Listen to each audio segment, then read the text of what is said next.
Come spend the day with me. Ito nga pala yung graduation celebration namin guys. Tara, samahan nyo kami. Dito nga pala kami guys sa may Namsan Korean Barbecue. At located nga pala to sa may Eastfield Center, Pasay City. Malayo pa nga pala yung graduation. Talagang nagpa-reserve na kami ng slot dito. Graduate nga pala kami sa may PICC guys. At malapit nga lang din pala ito. Unlimited na Korean barbecue nga pala to guys na may kasamang hotpot. At hanggang 2 AM may open pa nga rin pala sila. Monday to Thursday nga pala guys ang babayaran nyo per head 849 pesos. At kapag Friday to Sunday naman at holiday 949 per head. Napakarami nga palang choices ng meat and seafood dito guys. Legit. Sayang lang at hindi nga pala natin na-try yung gold bar nila guys. Masyado na kasing pricey. Nakrack nyo kasi yung gold bar guys. Tapos meron yung laman na pork belly. Pero sulit at masaya naman guys kasi busog kami lahat. At ang kinagandahan nga pala dito guys, meron silang station na kung saan pwede kayong mag-costume. Mga Korean outfit nga pala. Tapos pwede kayong mag-picture. At kung nakikita nyo nga pala guys, masyado kaming marami. Kasama din kasi namin yung family ni Criselda. At dahil sa taga Bulacan pa nga pala kami guys, nag-stay kami sa condo before yung graduation. Grabe talaga yung paghahanda namin dito sa graduation dahil dalawa kami ni Criselda ang graduate. Akala nga nila guys, suma kami. Sabi ko, oo nga, suma. Sumablay.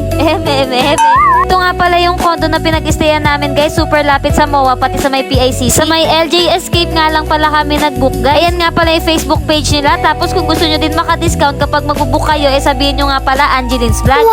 Masyado na nga pala akong madaldal. Pero ayan, dalawa kasi kami ni Criselda, parehas bunso. Parehas nga pala kami yung mga ate namin, tapos na din. Hindi sa pinagmamayabang ko, nakaka-proud din naman kasi talaga. Kung may maipagmamayabang nga kami o yung mga magulang namin, yung diploma talaga. Dahil ayan kasi yung hindi nila nakuha sa iba't ibang rason.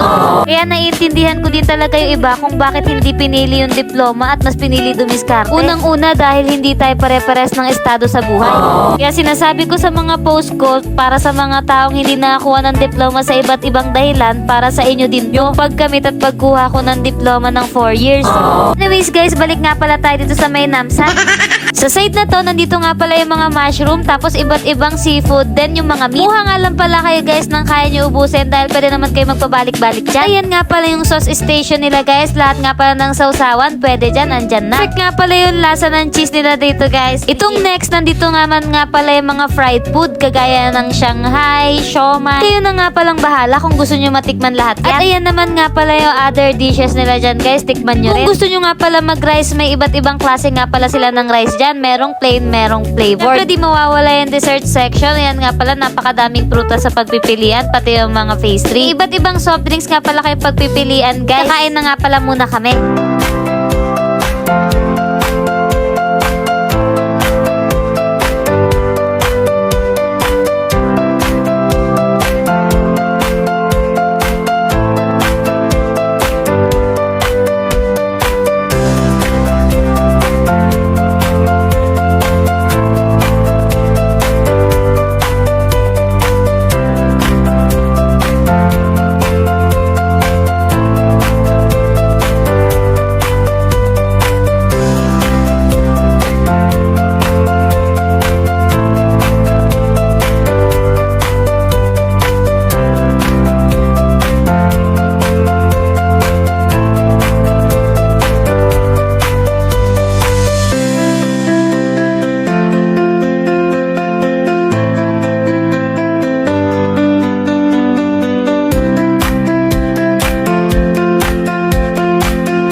Naman Namsan Pasay, baka naman. Thank you for watching. Bye!